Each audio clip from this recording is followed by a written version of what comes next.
Welcome back. You know, romance scams can happen to people of all ages, and the Federal Trade Commission says that it's running rampant right now. So we have Neil Shultz with the AARP's Fraud Watch Network. He's joining us today with a little bit of advice when it comes to avoiding romance fraud. Neil, thank you so much for being here, sir. Good to be with you. Always, always. So first of all, tell us, what exactly is a romance scam? Well, a romance scam is committed by a scammer, by a criminal, who gets online and purports themselves to be someone that they're not. And so if you get on there and these dating apps, there's a lot of them, and they're great. They do great things. They connect people with people, and we all need that.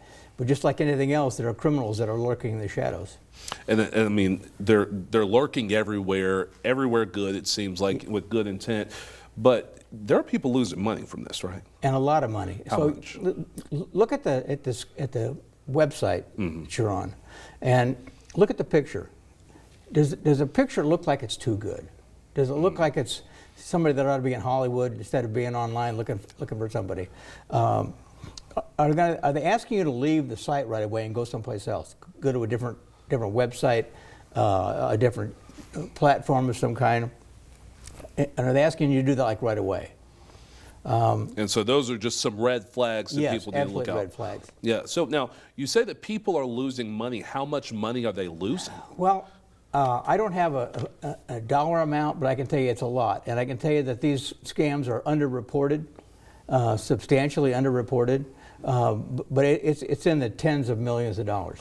That's incredible. I mean, and you know, this is a lot of money sometimes that people have saved up all of their lives. Yes. And they're just losing it to scams like these. Absolutely. And this is just one of many scams that's out there. That's incredible. So you said that this is underreported.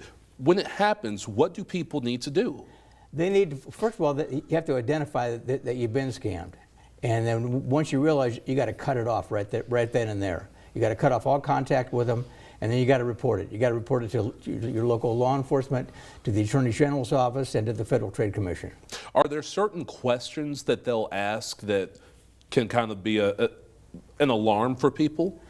The scammer, you mean? Yeah. Yeah. They're going to ask for personal information. Okay. What they're after is your personal information and your money. So they're going to want to get personal information from you. They're going to want to get whatever they get, banking information. They might say, hey, I got a great investment opportunity for you. And, you know, this is a chance to make some money. Not a lot of people know about this. So, you know, if you trust me with your funds, I can make you a lot of money. Yeah, and I mean, people will fall for it. They will. So when you report that information, what happens from there? You say you can go to law enforcement, it can even go to the Fraud Watch Network, right? Yeah, but you need to report it because law enforcement and the federal authorities need to know where it's going on. And then they can identify, is it something that's going on local? Is that perpetrator here in Iowa? And sometimes they are. Most of these guys are out of the country, but not all of them.